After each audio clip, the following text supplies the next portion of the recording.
Recording by Mark Douglas Nelson. The Planet of Dread. There was no use hiding from the truth. Somebody had blundered, a fatal blunder, and they were going to pay for it. Mark Forepaugh kicked the pile of hydrogen cylinders. Only a moment ago he had broken the seals, the mendacious seals that certified to the world that the flasks were fully charged. And the flasks were empty. The supply of this precious power gas, which in an emergency should have been sufficient for 6 years, simply did not exist. He walked over to the integrating machine, which as early as the year 2031 had begun to replace the older atomic processes, due to the shortage of the radium series metals.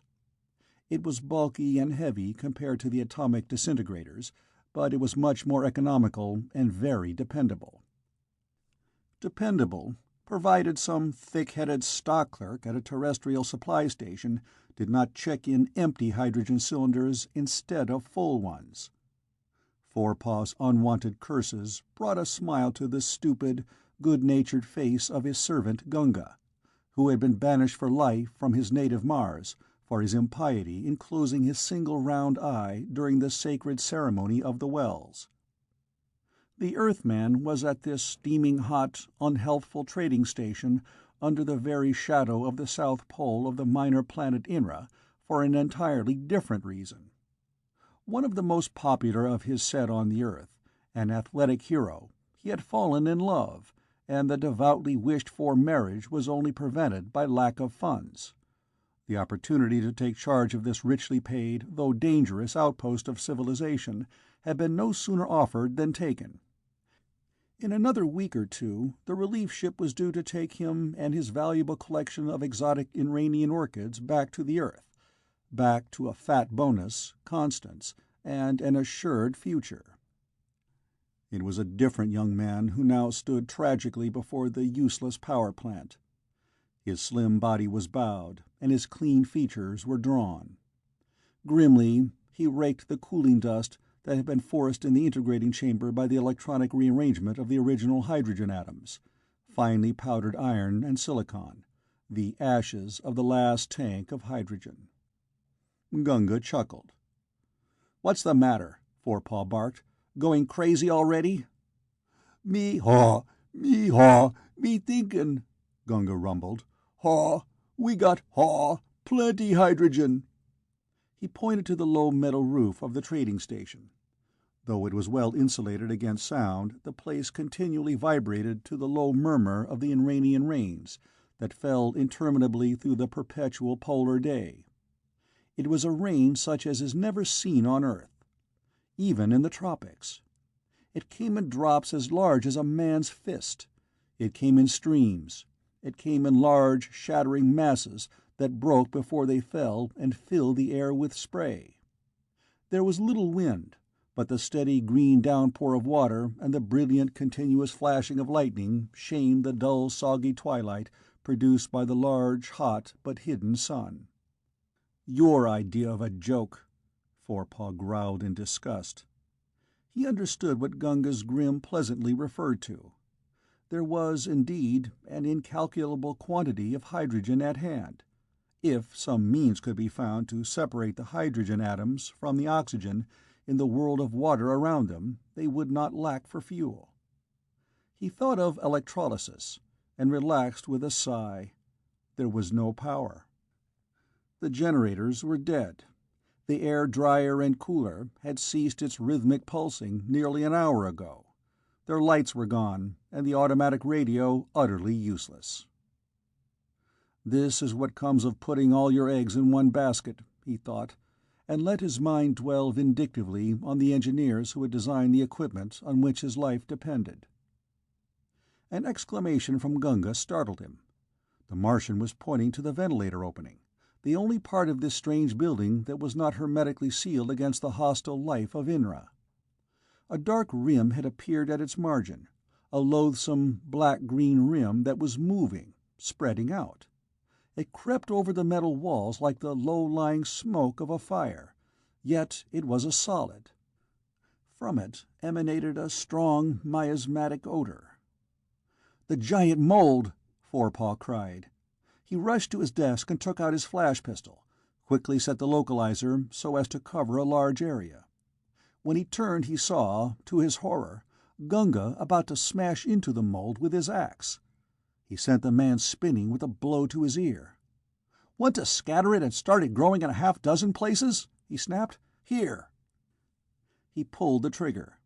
There was a light, spiteful ping, and for an instant a cone of white light stood out in the dim room like a solid thing.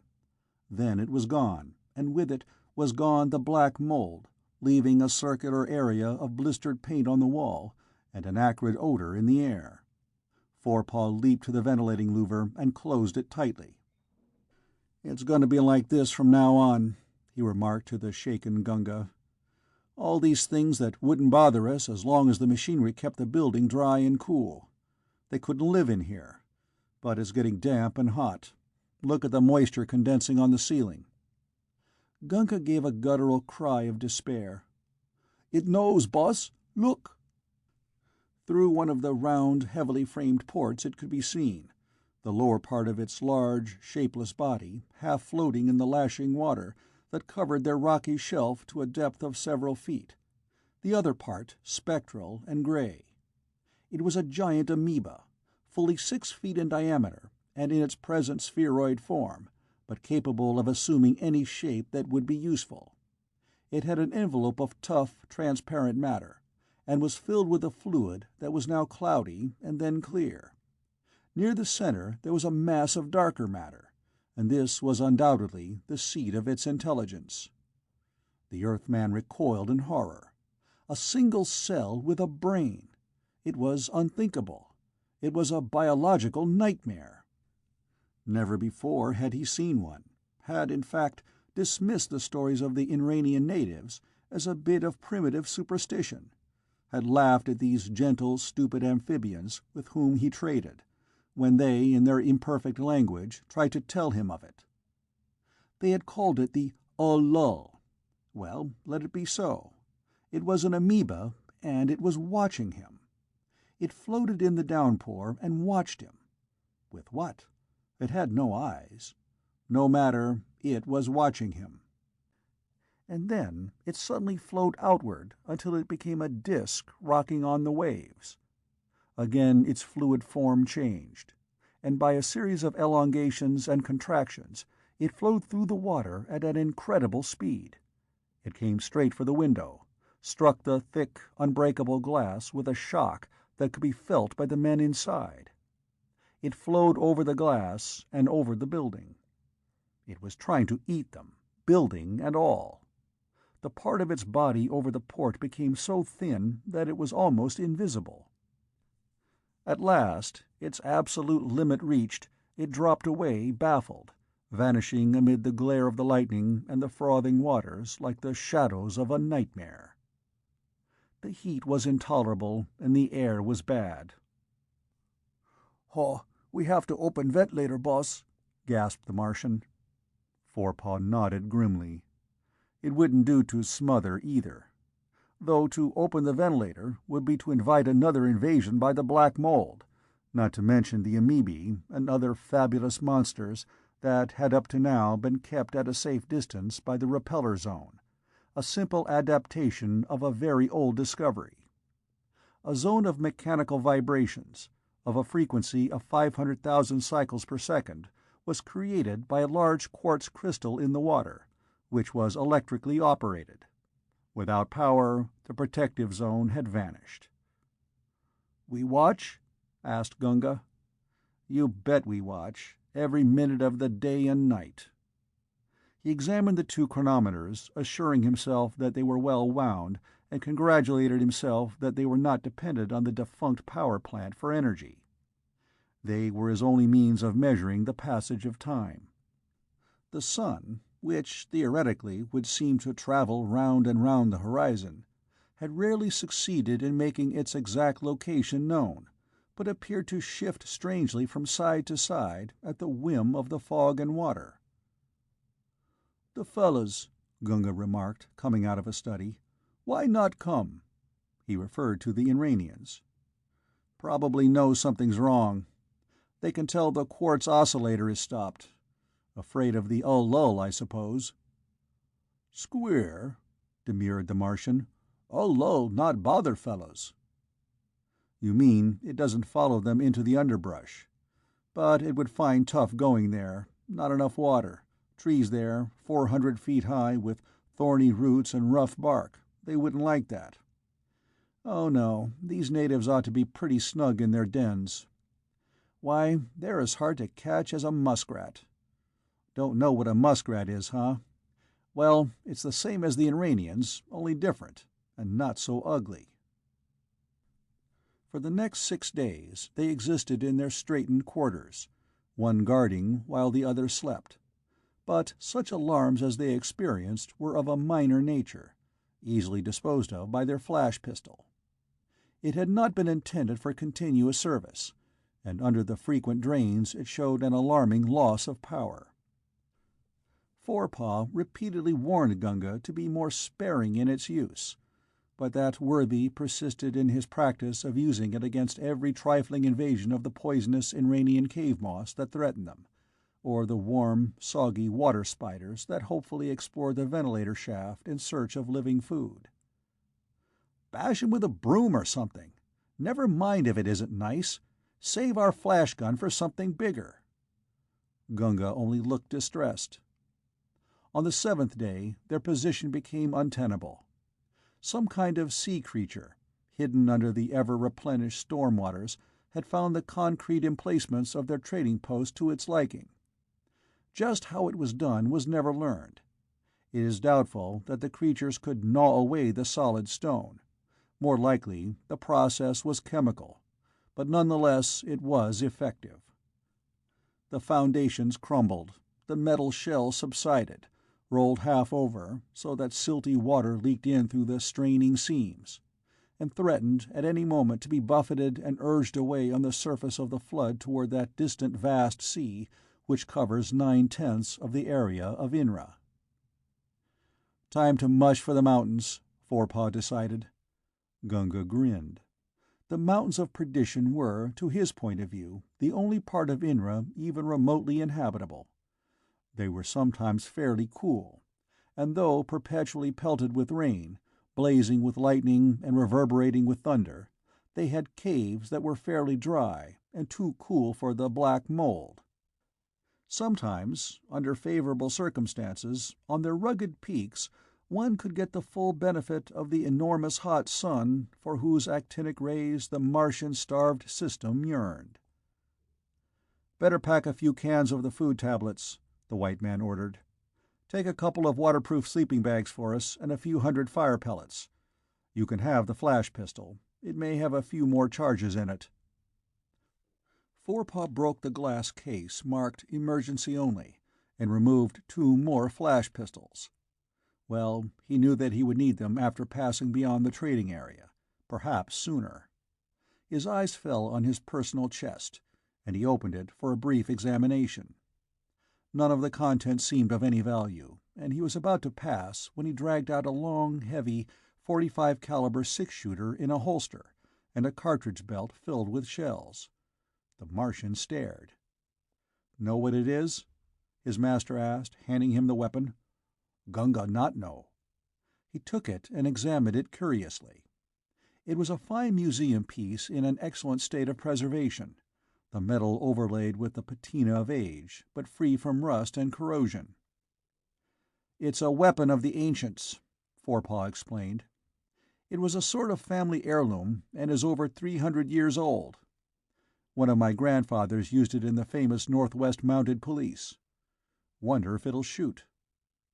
He leveled the weapon at a flat, sightless wriggler that came squirming through a seam, squinting unaccustomed eyes along the barrel. There was a violent explosion, and the wriggler disappeared in a smear of dirty green.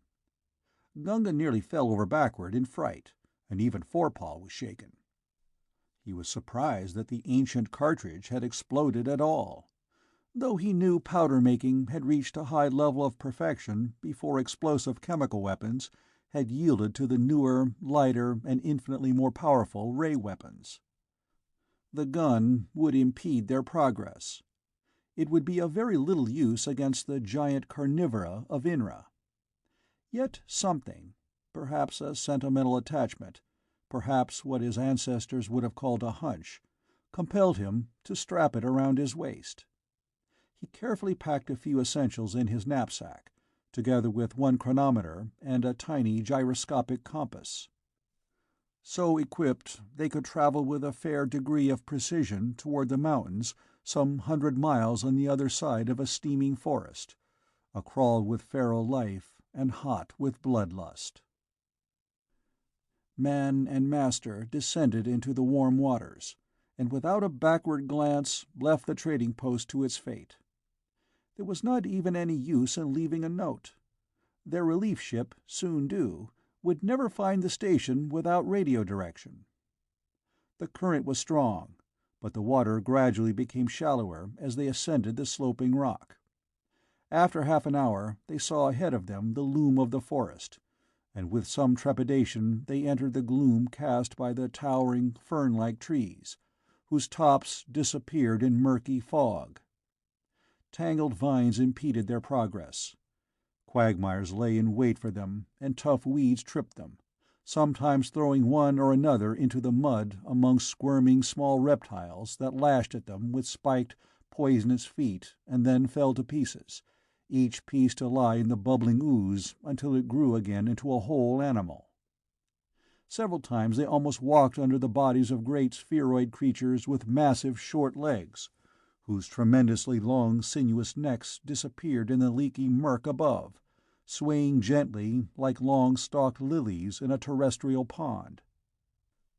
These were Azarnaks, mild-tempered vegetarians whose only defense lay in their thick, blubbery hides. Filled with parasites, stinking and rancid, their decaying covering of fat effectively concealed the tender flesh underneath, protecting them from fangs and rending claws. Deeper in the forest, the battering of the rain was mitigated. Giant neo-palm leaves formed a roof that shut out not only most of the weak daylight, but also the fury of the downpour. The water collected in cataracts, ran down the boles of the trees, and roared through the semicircular canals of the snake trees, so named by early explorers for their waving, rubbery tentacles, multiplied a millionfold, that performed the duties of leaves. Water gurgled and chuckled everywhere, spread in vast dim ponds and lakes, writhing with tormented roots, upheaved by unseen, uncatalogued leviathans, rippled by translucent disks of loathsome, luminescent jelly that quivered from place to place in pursuit of microscopic prey. Yet the impression was one of calm and quiet, and the waifs from other worlds felt a surcease of nervous tension. Unconsciously, they relaxed.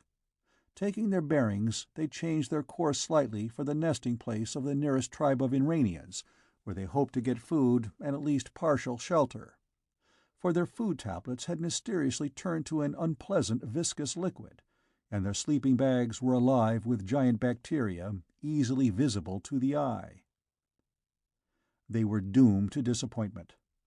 After nearly 12 hours of desperate struggling through the morass, through gloomy aisles and countless narrow escapes from prowling beasts of prey in which only the speed and tremendous power of their flash pistols saved them from instant death, they reached a rocky outcropping which led to the comparatively dry rise of land on which a tribe of Iranians made its home. Their faces were covered with welts made by the hanging filaments of blood-sucking trees as fine as spider webs, and their senses reeled with the oppressive stench of the abysmal jungle. If the pampered ladies of the inner planets only knew where their $1,000 orchids sprang from. Converging runways showed the opening of one of the underground dens, almost hidden from view by a bewildering maze of roots, rendered more formidable by long, sharp stakes made from the iron-hard thigh bones of the flying cabo. Forepaugh cupped his hands over his mouth and gave the call. "Auf, auf, auf, auf, auf!" He repeated it over and over, the jungle giving back his voice in a muffled echo, while Gunga held a spare flash pistol and kept a sharp lookout for a carnivore intent on getting an unwary Inranian. There was no answer. These timid creatures, who are often rated the most intelligent life native to primitive Inra, had sensed disaster and had fled. Forepaugh and Gunga slept in one of the foul, poorly ventilated dens, ate of the hard, woody tubers that had not been worth taking along, and wished they had a certain stock clerk at that place at that time. They were awakened out of deep slumber by the threshing of an evil-looking creature, which had become entangled among the sharpened spikes. Its tremendous maw, splitting it almost in half, was opened in roars of pain that showed great yellow fangs 8 inches in length. Its heavy flippers battered the stout roots and lacerated themselves in the beast's insensate rage. It was quickly dispatched with a flash pistol, and Gunga cooked himself some of the meat, using a fire pellet. But despite his hunger, Forepaugh did not dare eat any of it, knowing that this species, strange to him, might easily be one of the many on Inra that are poisonous to terrestrials. They resumed their march toward the distant invisible mountains, and were fortunate in finding somewhat better footing than they had on their previous march. They covered about 25 miles on that day, without untoward incident. Their ray pistols gave them an insuperable advantage over the largest and most ferocious beasts they could expect to meet, so that they became more and more confident, despite the knowledge that they were rapidly using up the energy stored in their weapons. The first one had long ago been discarded, and the charge indicators of the other 2 were approaching 0 at a disquieting rate. Forepaugh took them both, and from that time on he was careful never to waste a discharge except in case of a direct and unavoidable attack. This often entailed long waits or stealthy detours through sucking mud, and came near to ending both their lives. The Earthman was in the lead when it happened. Seeking an uncertain footing through a tangle of low-growing, thick, ghastly white vegetation, he placed a foot on what seemed to be a broad, flat rock, projecting slightly above the ooze. Instantly there was a violent upheaval of mud. The seeming rock flew up like a trapdoor, disclosing a cavernous mouth some 7 feet across, and a thick triangular tentacle flew up from its concealment in the mud in a vicious arc. Forepaugh leaped back barely in time to escape being swept in and engulfed. The end of the tentacle struck him a heavy blow on the chest, throwing him back with such force as to bowl Gunga over, and whirling the pistols out of his hands into a slimy, bulbous growth nearby, where they stuck in the phosphorescent cavities the force of their impact had made. There was no time to recover the weapons. With a bellow of rage, the beast was out of its bed and rushing at them. Nothing stayed its progress. Tough, heavily scaled trees, thicker than a man's body, shuddered and fell as its bulk brushed by them. But it was momentarily confused, and its first rush carried it past its dodging quarry. This momentary respite saved their lives. Rearing its plumed head to awesome heights, its knobby bark running with brown rivulets of water, a giant tree, even for the world of giants, offered refuge. The men scrambled up the rough trunk easily, finding plenty of hand and footholds. They came to rest on one of the shelf-like, circumvoluting rings, some 25 feet above the ground. Soon the blunt brown tentacles slithered in search of them, but failed to reach their refuge by inches. And now began the most terrible siege that interlopers in that primitive world can endure. From that cavernous, distended throat came a tremendous, world-shaking noise.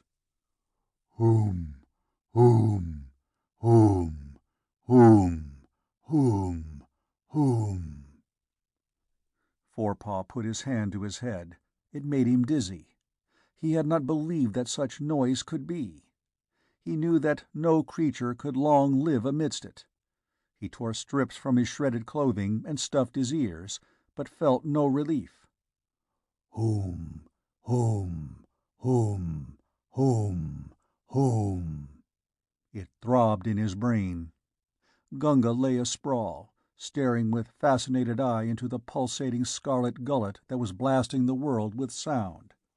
Slowly, slowly, he was slipping. His master hauled him back.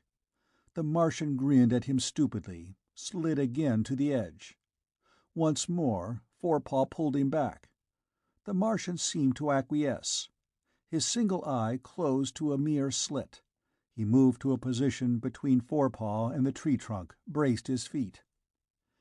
"No, you don't." The Earthman laughed uproariously. The din was making him light-headed. It was so funny. Just in time, he had caught that cunning expression and prepared for the outlashing of feet designed to plunge him into the red cavern below and to stop that hellish racket. And now... He swung his fist heavily, slamming the Martian against the tree. The red eye closed wearily. He was unconscious and lucky. Hungrily, the Earthman stared at his distant flash pistols, plainly visible in the luminescence of their fungus bedding. He began a slow, cautious creep along the top of a vine some 8 inches thick. If he could reach them... Crash! He was almost knocked to the ground by the thud of a frantic tentacle against the vine. His movement had been seen. Again the tentacle struck with crushing force. The great vine swayed. He managed to reach the shelf again in the very nick of time. Hoom, hoom, hoom, hoom, hoom. A bolt of lightning struck a giant fern some distance away. The crash of thunder was hardly noticeable. Forepaugh wondered if his tree would be struck. Perhaps it might even start a fire, giving him a flaming brand with which to torment his tormentor. Vain hope. The wood was saturated with moisture. Even the fire pellets could not make it burn. Hoom, hoom, hoom, hoom, hoom, hoom, hoom. The six-shooter. He had forgotten it. He jerked it from its holster and pointed it at the red throat, emptied all the chambers. He saw the flash of yellow flame, felt the recoil, but the sound of the discharges was drowned in the Brobdingnagian tumult. He drew back his arm to throw the useless toy from him, but again that unexplainable, senseless hunch restrained him. He reloaded the gun and returned it to its holster. Hoom, hoom, hoom, hoom, hoom, hoom. A thought had been struggling to reach his consciousness against the pressure of the unbearable noise. The fire pellets. Couldn't they be used in some way? The small chemical spheres, no larger than the end of his little finger, had long ago supplanted actual fire along the frontiers, where electricity was not available for cooking. In contact with moisture, they emitted terrific heat, a radiant heat which penetrated meat, bone, and even metal. One such pellet would cook a meal in 10 minutes, with no sign of scorching or burning, and they had several hundred in one of the standard moisture-proof containers. As fast as his fingers could work the trigger of the dispenser, Forepaugh dropped the potent little pellets down the bellowing throat. He managed to release about 30 before the bellowing stopped. A veritable tornado of energy broke loose at the foot of the tree. The giant maw was closed, and the shocking silence was broken only by the thrashing of a giant body in its death agonies.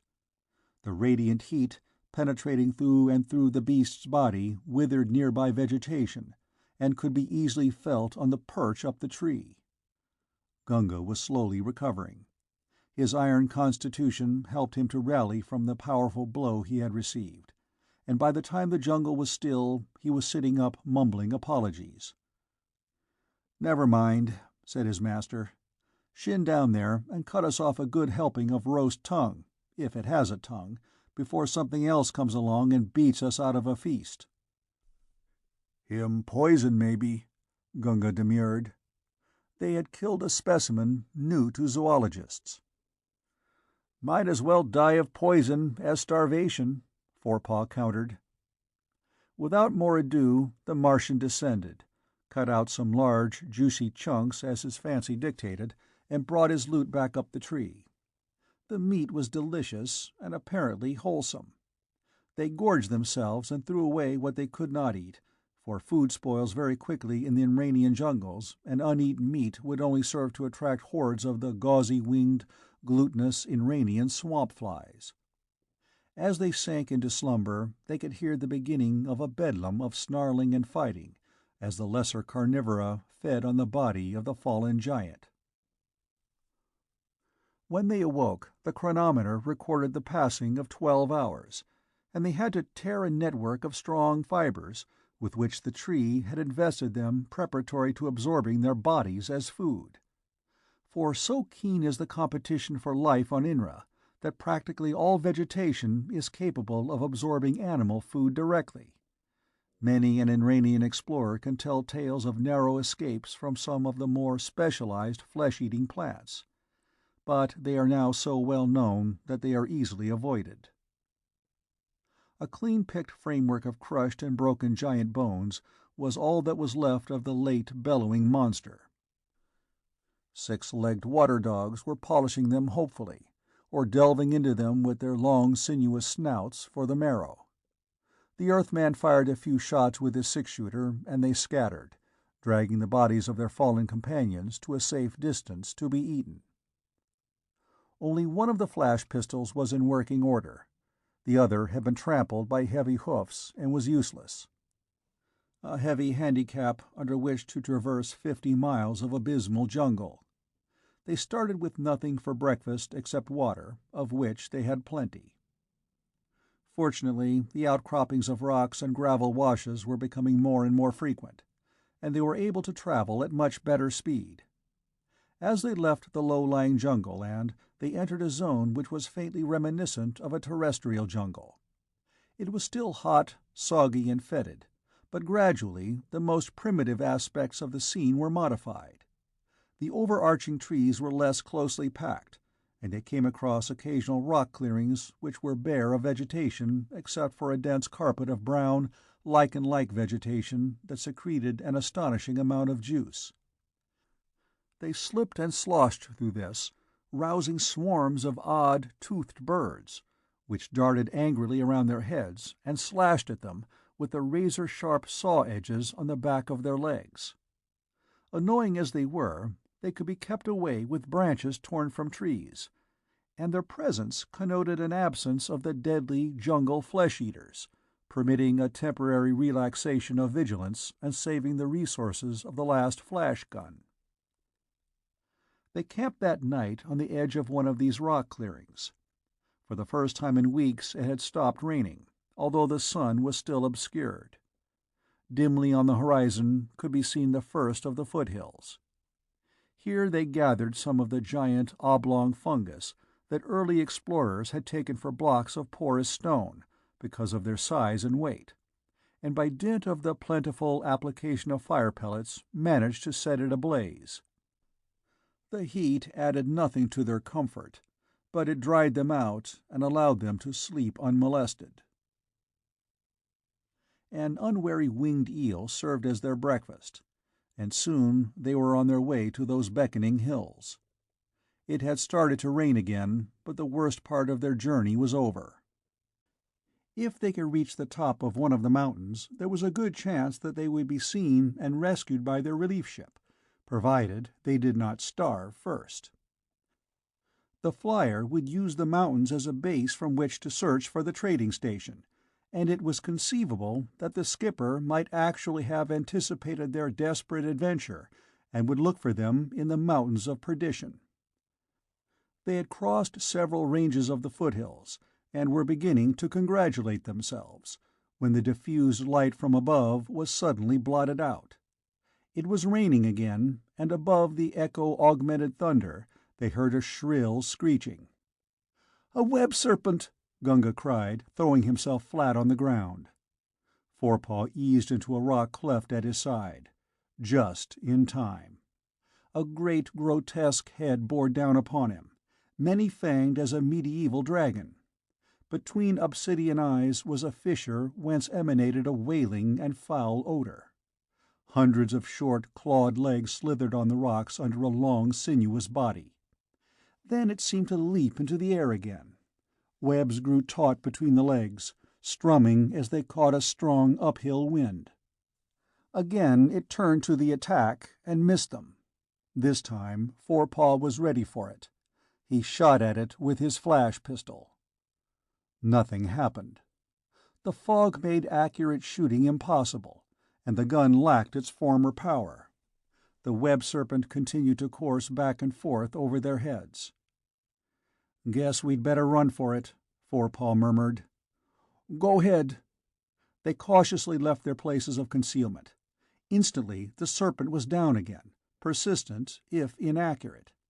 It struck the place of their first concealment and missed them. "Run!" They extended their weary muscles to the utmost, but it was soon apparent that they could not escape long. A rock wall in their path saved them. "Hole!" the Martian gasped. Forepaugh followed him into the rocky cleft. There was a strong draught of dry air, and it would have been next to impossible to hold the Martian back, so Forepaugh allowed him to lead on toward the source of the draught. As long as it led into the mountains, he didn't care. The natural passageway was untenanted. Evidently its coolness and dryness made it untenable for most of Inra's humidity and heat-loving life.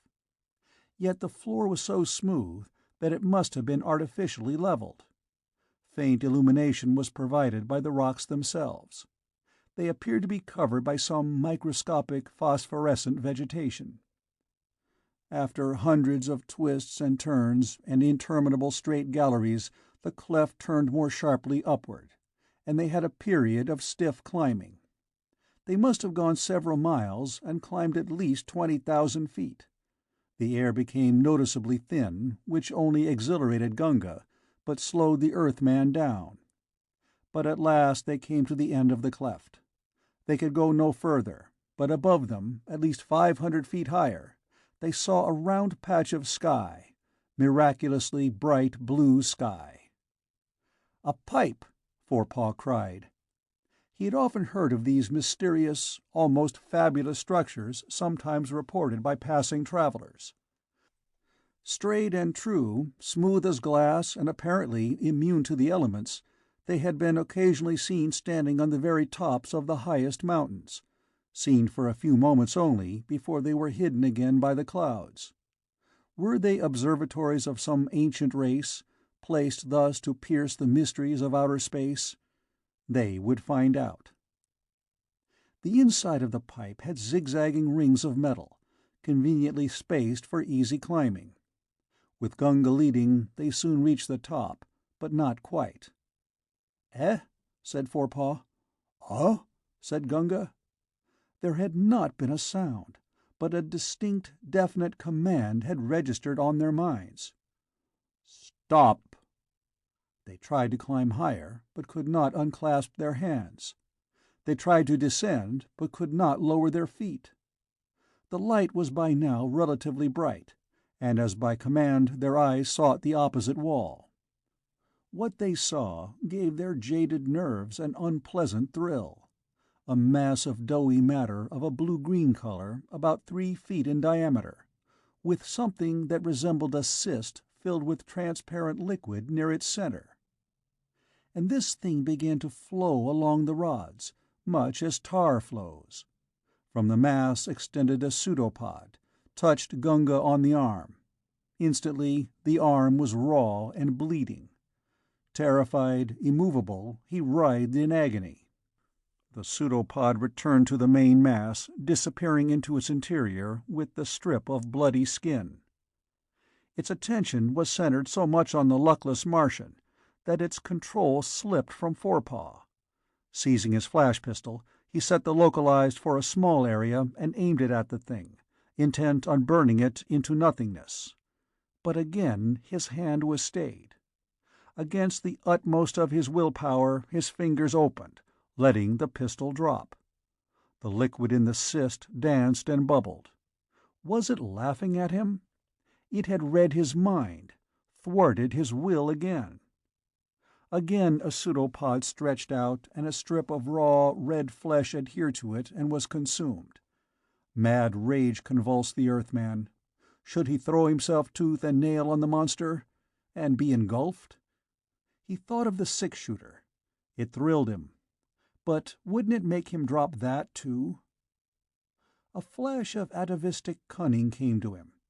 He began to reiterate in his mind a certain thought. "This thing is so I can see you better. This thing is so I can see you better." He said it over and over, with all the passion and devotion of a celibate's prayer over a uranium fountain. "This thing is harmless, but it will make me see you better." Slowly he drew the six-shooter. In some occult way he knew it was watching him. "Oh, this is harmless. This is an instrument to aid my weak eyes. It will help me realize your mastery. This will enable me to know your true greatness. This will enable me to know you as a god." Was it complacence or suspicion that stirred the liquid in the cyst so smoothly? Was it susceptible to flattery? He sighted along the barrel. "In another moment your great intelligence will overwhelm me," proclaimed his surface mind desperately, while the subconscious tensed the trigger. And at that the clear liquid burst into a turmoil of alarm. Too late. Forepaugh went limp, but not before he had loosed a steel-jacketed bullet that shattered the mind cyst of the pipe denizen. A horrible pain coursed through his every fiber and nerve. He was safe in the arms of Gunga, being carried to the top of the pipe to the clean, dry air and the blessed, blistering sun. The pipe denizen was dying. A viscous, inert mass, it dropped lower and lower, lost contact at last, shattered into slime at the bottom. Miraculous sun! For a luxurious 15 minutes they roasted there on the top of the pipe, the only solid thing in a sea of clouds as far as the eye could reach. But no, there was a circular spot against the brilliant white of the clouds, and it was rapidly coming closer. In a few minutes it resolved itself into the Comet, fast relief ship of the terrestrial, Iranian, Janidian, and Zydian Lines, Inc. With a low buzz of her repulsion motors she drew alongside. Hooks were attached and ports opened. A petty officer and a crew of roustabouts made her fast. "What the hell's going on here?" asked the cocky little terrestrial who was skipper, stepping out and surveying the castaways. "We've been looking for you ever since your directional wave failed. But come on in, come on in." He led the way to his stateroom while the ship's surgeon took Gunga in charge. Closing the door carefully, he delved into the bottom of his locker and brought out a flask. "Can't be too careful," he remarked, filling a small tumbler for himself and another for his guest. "Always apt to be some snooper to report me. But say, you're wanted in the radio room." "Radio room nothing. When do we eat?" "Right away. But you'd better see him. Fellow from the Interplanetary News Agency wants you to broadcast a copyrighted story. Good for about 3 years' salary, old boy." "All right, I'll see him," with a happy sigh. "Just as soon as I put through a personal message." The End of The Planet of Dread.